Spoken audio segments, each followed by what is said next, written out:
Sorry for the delay. We are rolling now.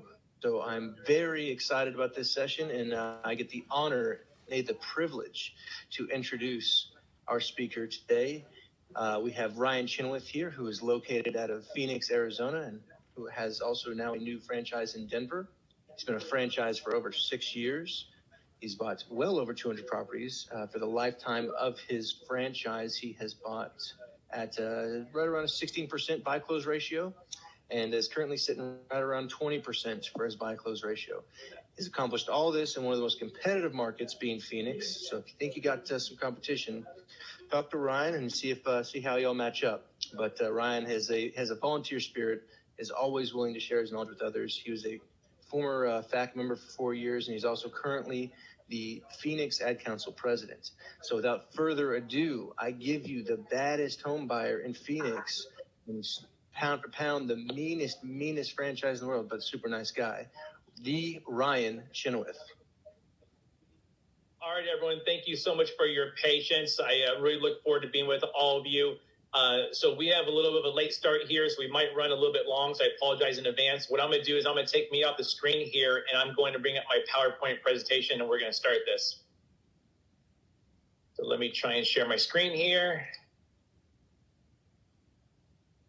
Oh, now it's not showing. All right. Hold on here.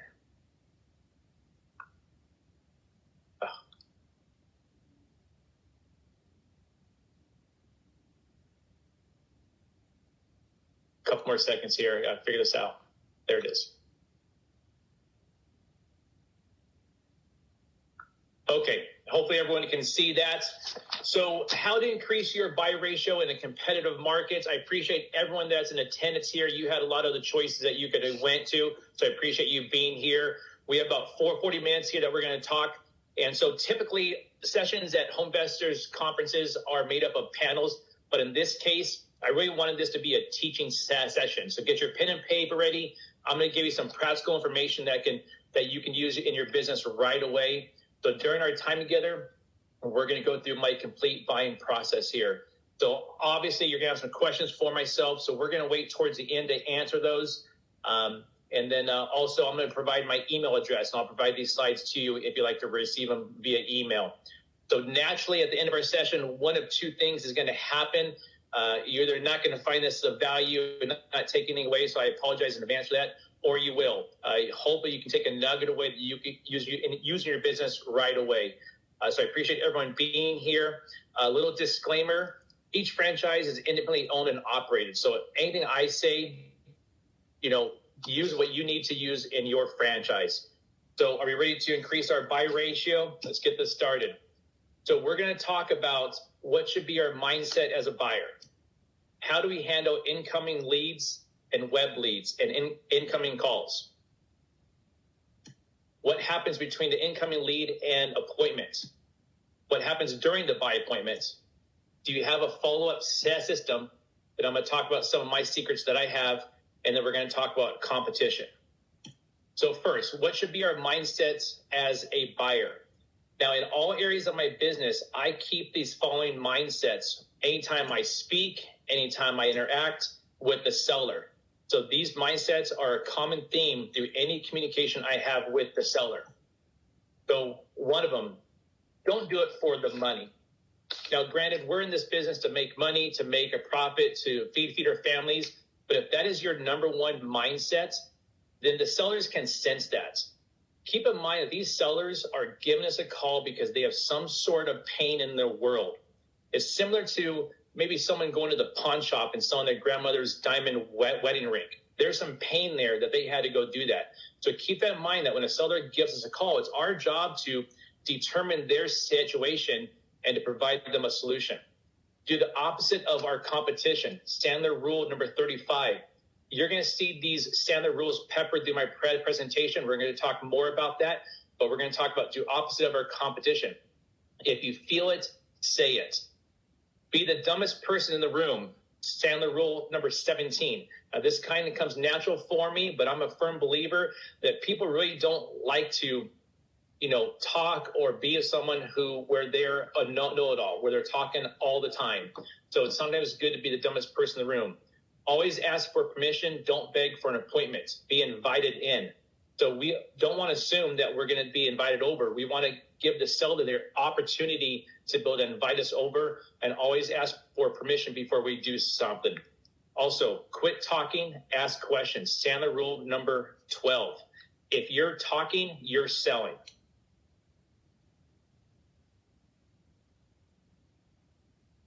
Sandler trained. I've been going to Sandler now for 6 years. I am really excited how Sandler has changed my world of buying houses. And I highly suggest that if you are not Sandler trained, to sign up with a trainer or go to a boot camp.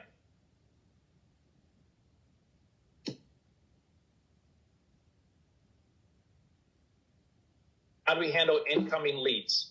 So first off, web leads. We all receive web leads. And my mindset with this is the seller is sitting at their computer. Something has happened in the world where they went to the computer and they Googled sell my house fast, cash offer. And so they submit a web lead. I think it's very, very important that we make contact with them right away. So what I do is I have this boilerplate text message that are saved in my notes, and I copy and paste this. I send this to the web lead right away. So I tell them who I'm with. I just received your request. Can I call you in 5 minutes? Can I call you in 10 minutes? And what this allows me to do, this allows me to hopefully stop them from going down the line to put in another request in with another investor, and they'll wait for my call. This also allows me to research the property to be better prepared on what questions to ask. So I send this out right away when I get a web lead. Incoming calls. The goal here is to make the appointments. If you're a brand new franchisee, don't overqualify over the phone. It's your job to get to the house, make the appointment. You don't buy the house over the phone, get to the person's house. So don't overqualify. Sandler rule number 2, don't spill your candy in the lobby. What happens over the phone is you start giving away too much too soon. You are providing them solutions over the phone. If you provide them solutions over the phone, then they really don't need you anymore. So the goal here is to make the appointment. Now, when I receive the call, I have a general script. There are a few things I want to accomplish over the phone. When I answer my phone, this is what I do is I say, this is Ryan. The reason why is I don't say this is Ryan with HomeVestors, this is Ryan with We Buy Ugly Houses. The reason why is because AdVestors and HomeVestors kind of have two marketing advertising arms. We don't know if the seller is calling us because of We Buy Ugly Houses or because of HomeVestors. So I say, this is Ryan. I want to know who I'm speaking with.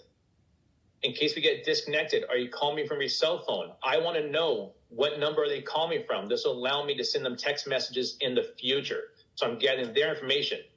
Then the important part is I ask them, do you have a pen and paper? So in case we get disconnected, you have my direct line. So I give them my cell phone number, make them repeat it back to me. So in case they ever call back in, it doesn't go to another franchisee. They call us directly. And then also, of course, do you mind sharing the address of the property you're calling about? So these 4 things here or so are the most important parts of the phone call. This is what I'm trying to gather. We're going to circle back to this. Now, if it's a smooth call, let's say the seller is willing to share information. Here's kind of a list of some questions on these next 2 slides that you could ask. So after I gather that information, I always ask them this question. Ask for permission. Is it okay if I ask you a few questions to better understand your circumstances? So I'm putting the ball in their court. Are you comfortable? Are you okay with me asking? And then one of my first questions is, hey, I'm just curious. How did you hear about my company? But they're going to tell you where they heard it from.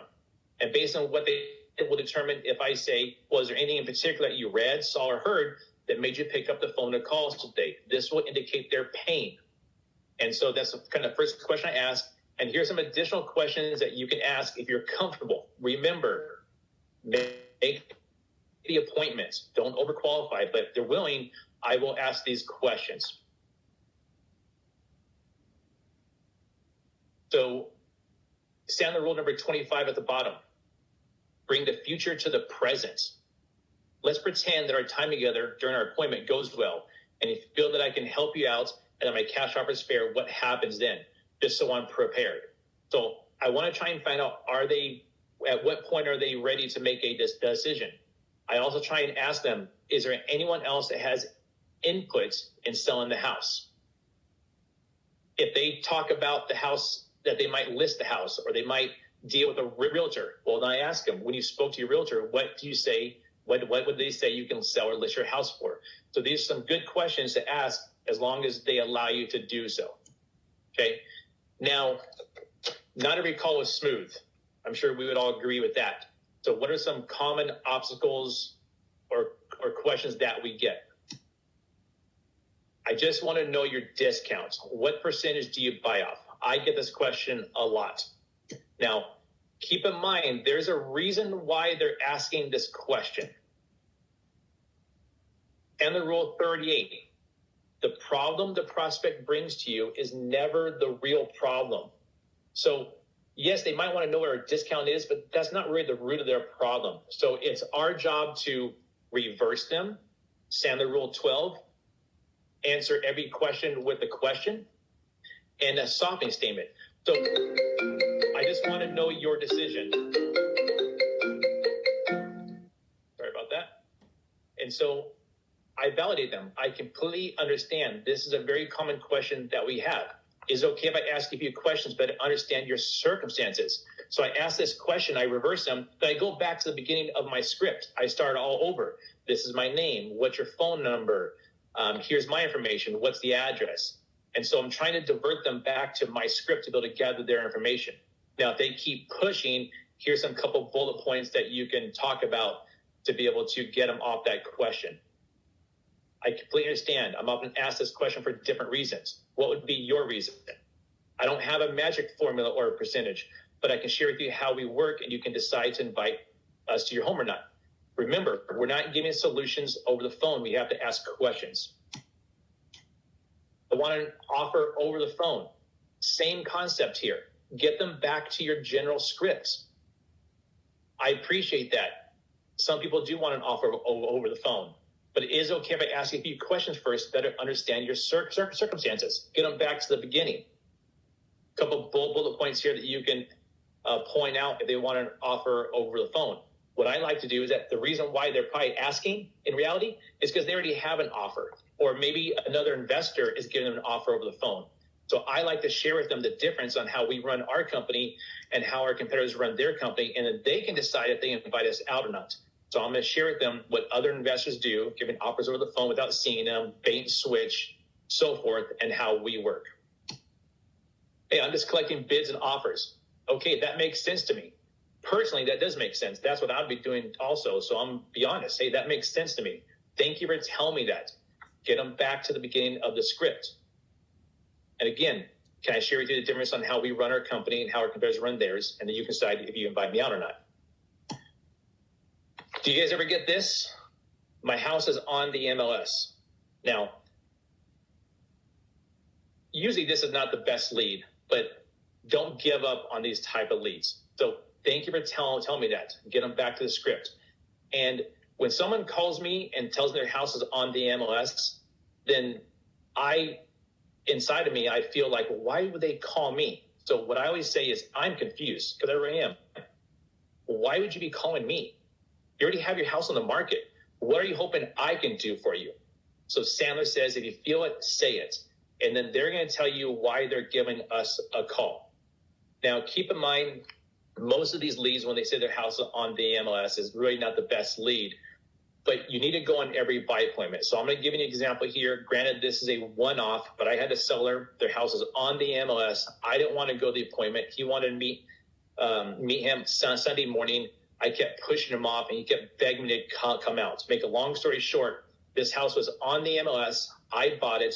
It was turnkey, and he came to the table with $155,000 to sell his house to me, and his house was on the MLS. So granted, it's a one-off, but there's a reason why they're calling us. So don't forget that we need to find out their pain on why they're calling us. Okay, so it's time to make the appointment. The sellers agree to invite us out to their house for the appointment. You agree on a date and time. So we're kind of setting an upfront contract here. So we're scheduled for tomorrow at 5 p.m. If for some reason something comes up and you're unable to meet with me, how would you be letting me know? I want them to tell me what they're going to do to let me know if they cancel. I'd let them know that our appointment takes about 45 minutes. And then this is the next bullet point is very important. Remember, the whole purpose of our meeting is to have a conversation so we can figure out whether or not I'll be able to help you. I have one request. If for any reason you don't think that I can help you, or you decide that you wouldn't want my help, are you okay telling me no? Sandler teaches us you need to make sure the seller is comfortable telling us no. We need to let them have the freedom to tell us no, because when that happens, usually that's when we really start negotiating. Also, appointment confirmation email. I collect their email address because I'm going to send them an email. This is the email I send out, and then this is the one I send out now based on COVID. So if you look through here, I kind of say it all over again. There's some continuity to my message, like I said in the very beginning. I'm telling them how long our appointment is going to be. I'm telling them the purpose of our meeting again. And then I have some links in here that they can go to be able to see how we work. Also, that very last link, I have a link to my testimonials from other sellers that they can review.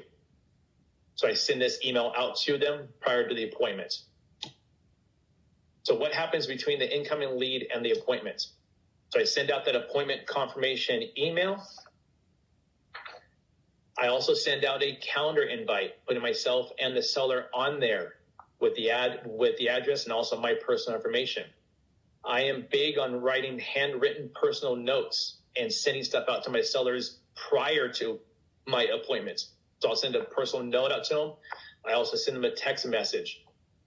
One thing I also do is I create a contact card within my phone. So I put the seller's information in my phone. So in case they call me, I know who's calling me. So what happens during the buy appointment? So what is one of the very first questions a seller ever asks us when we walk into their house? I usually get, would you like to walk around? And they start showing us around the house. Well, why is that? Well, they think that we're there to buy the house. So of course we want to see it before we would buy it.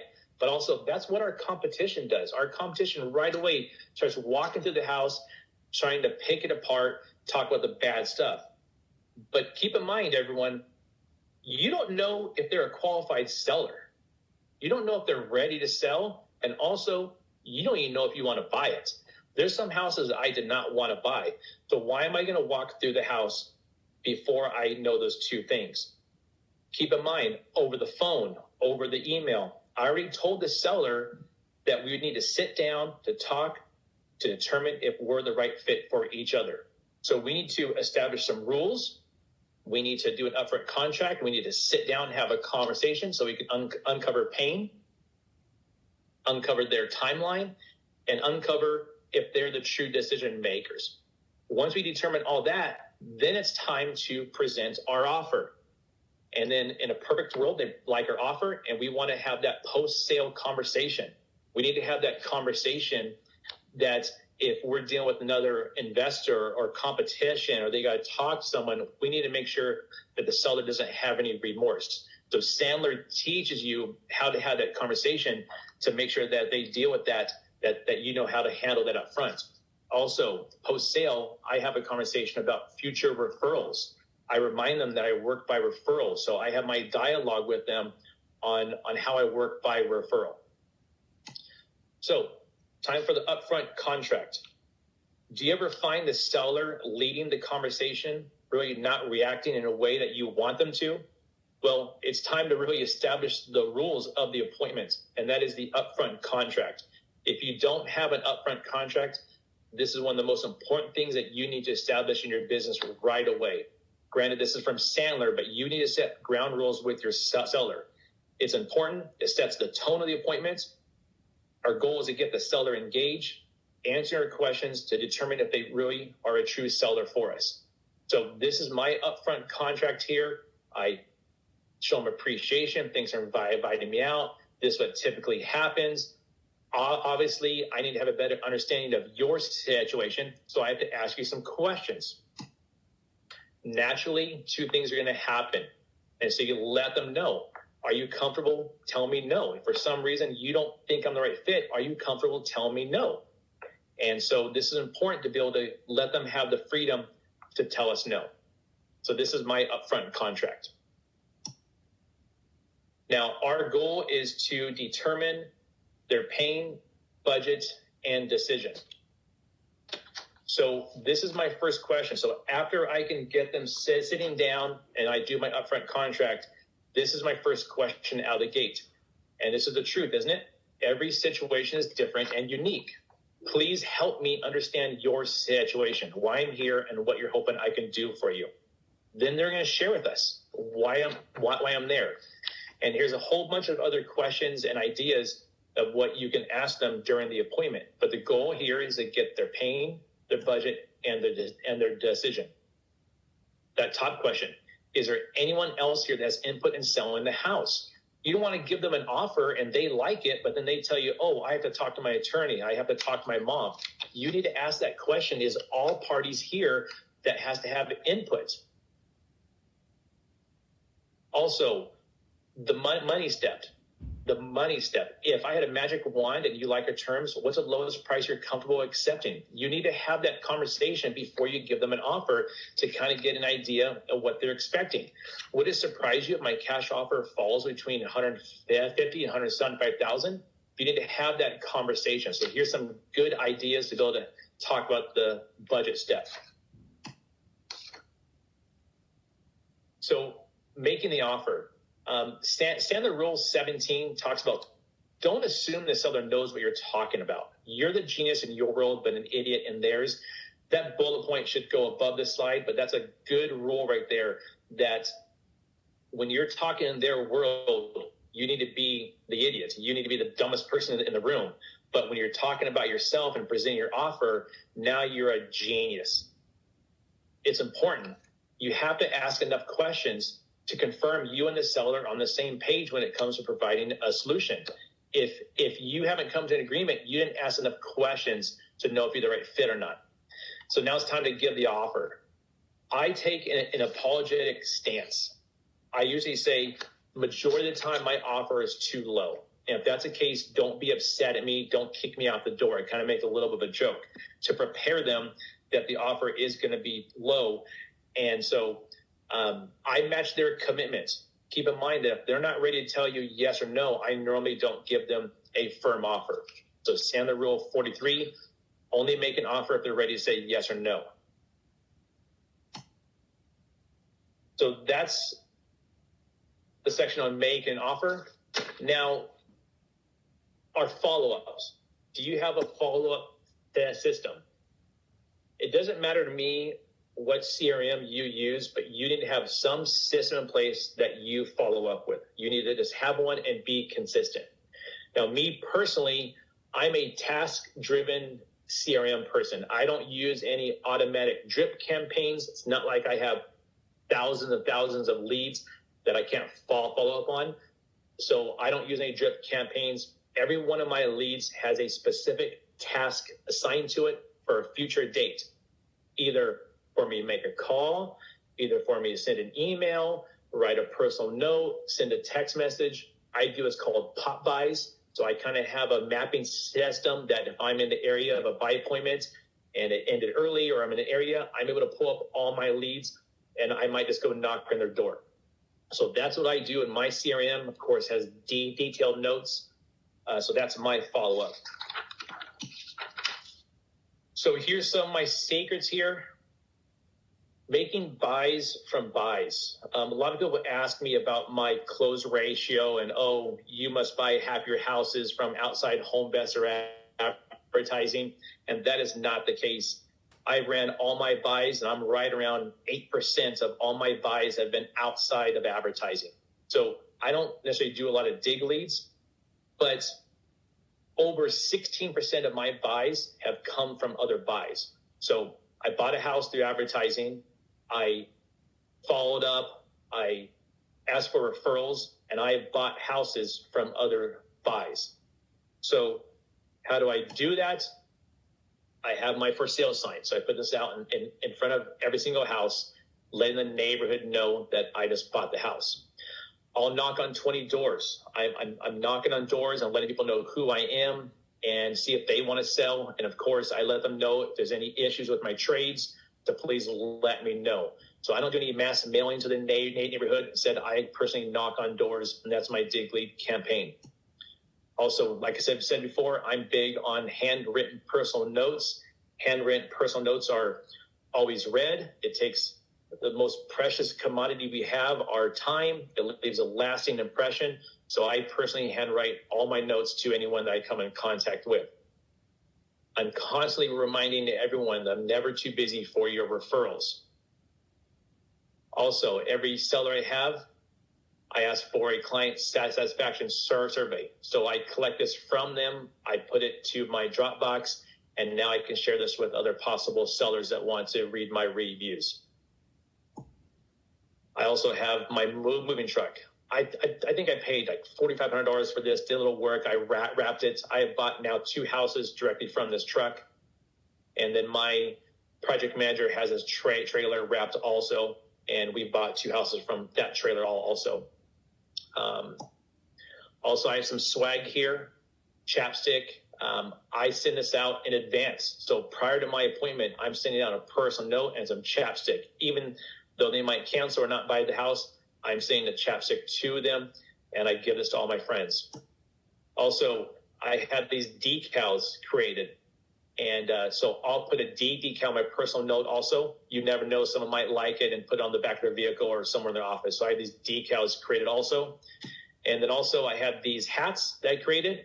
I give these out to all my friends. I give these out to my clients. I have friends and clients that have worn these on their vacations, and they're on Instagram. This has been the biggest hit so far with my clients, is everyone wants a hat to wear. So competition, iBuyers, down seminar buyers. If you practice and implement all the above into your day-to-day business, you're going to beat out the competition and iBuyers. Keep in mind, though, that our competition and iBuyers will often pay more than we will. And sometimes that seller was never our seller to start with. So don't be too discouraged if we're being beat out by Opendoor or Zillow. Those sellers might not have been our sellers to start with. But if you do everything above and set yourself apart from the competition, you're going to buy more houses. Now, these are some of the things that I do when it comes to competition. Now, this is my business, my franchise. Every single one of my purchase contracts, I do non-refundable earnest money or deposit. And I'm not talking $500. I usually put 1% down. I put the money where my mouth is, and I tell the seller that if you go with me, you can sleep at night, you can make plans, you can make your move, because I'm buying your house. If I'm buying it deep enough, why would I ever back out? So I don't have inspection periods, and I do non-refundable earnest money day one. That is the number one reason why I am set apart from everybody else. Because when I educate the seller on the difference between us and them, I tell them this is what the iBuyers will do to you. They're going to bait and switch. They're going to do inspections. They're going to have fees. Well, I can confidently tell them that I'm not going to play those games. Whenever I know I'm dealing with competition out there, my reaction is I'm not going to throw them under the bus, because the seller is either going to use them or not. So why talk about our competition? I often encourage my seller to go with them. Say, hey, if they offer you that, I would tell them also. And often the seller will come back and tell me why they don't want to sell them, because there's a reason why we're there. So that's when I tell them again, can I share the difference between us and them? And then at the very end, if I get the sense that they're going to go with Zillow, for example, I'll make some joke. And hey, if Zillow ends up buying the house for $200,000 and they don't play any games, or they don't lower the price on you, or they don't cancel, or they don't charge you fees, and I plant all these seeds with them, and they end up closing, give me a call. I'll buy you a steak dinner. And so the kind of joking with them where I'm able to tell them what Zillow is going to do to you. And if they don't do it, I'll buy you a steak. Well, most of the time they're going to call back and say, actually, you are absolutely correct, Ryan. I appreciate your honesty. And they usually circle back with me if they don't move forward. So that's some of the things I do. Now, I put this slide in here because here's some really awesome books by Sandler. And I'm a firm believer that you need to be reading these books, especially one on the top right that talk about the Sandler rules. So you can find these on Amazon, or you go to Sandler.com and you can buy these on there. And then also I have my little book there in the middle that's kind of a little cheat sheet of the Sandler selling system. So that's my presentation there. I'm going to end my PowerPoint, but if anyone wants copies of this presentation, or actually if you want to order hats, here's my order sheet here. These have all been approved by corporate, and you can send me an email and I'll send you the order sheets. And also, I do have a AZ Listing Team Instagram account. So I am a traditional real estate agent in Arizona. So I'm never too busy for any of your referrals. So if you have someone moving to Arizona or selling, I would appreciate any referrals that you might have. If you follow me on Instagram, DM me. And if you do, I have a little present for you that I'm going to mail out. So I'm going to end the show and answer any questions. All right. That was awesome, Ryan.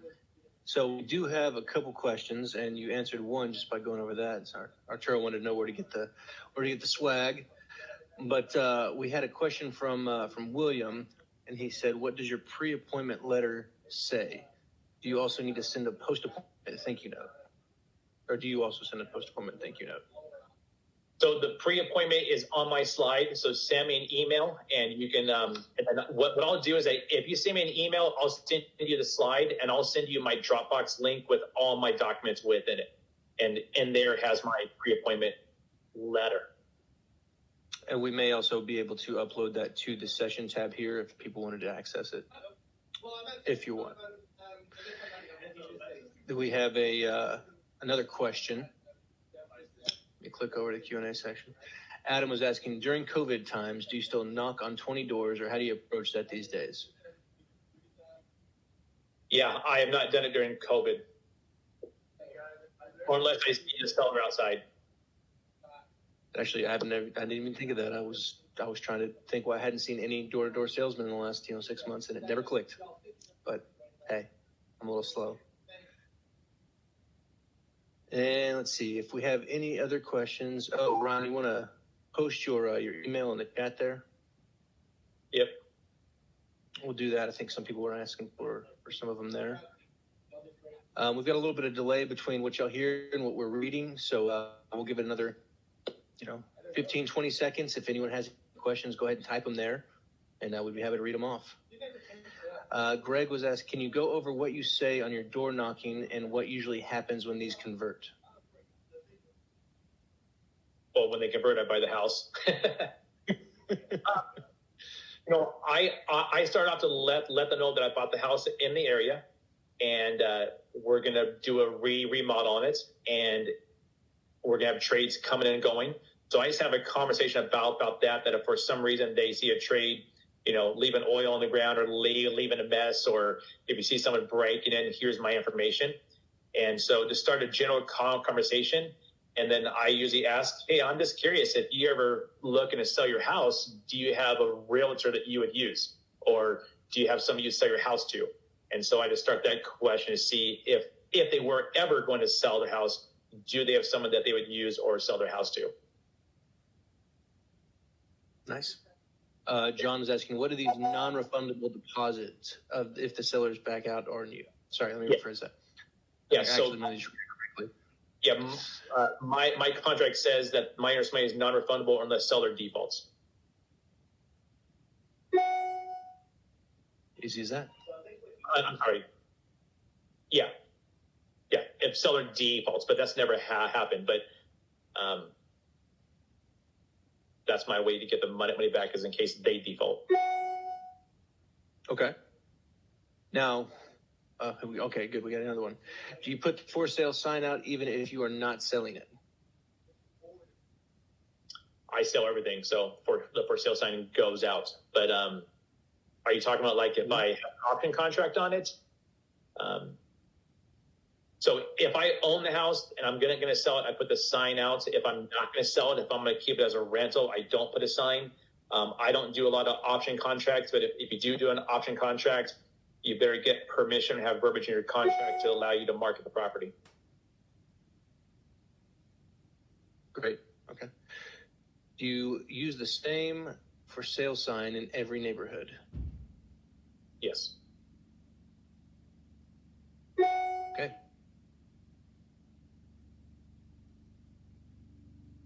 Anybody else? Any other questions? So this is kind of a high level of what I do. I am open. If anyone wants some additional help, reach out to me. I don't mind putting some time aside to dig deeper on all these concepts. So send me an email. I'll be more than happy to Zoom with you or talk to you on some of the things that I do more in depth. We got two more questions, and we'll cut it off after that. Do you use a checklist to keep track of all the steps/tasks you take with every lead and appointment? I don't have an official checklist. Okay. I need to create one. And then, no, I'm not sure. Why wouldn't you put a for sale sign in a rental anyway? Maybe I should. That's a great question. Haven't thought about it. Okay. Well, Ryan, let me just thank you. I know it took a lot of time and effort to prepare this. I know everybody seemed to enjoy it. We got some good questions after we got past the fawning praise of how great it is. So thank you, everyone, for sticking by us while it was recording. And Ryan, thanks so much. Thank you.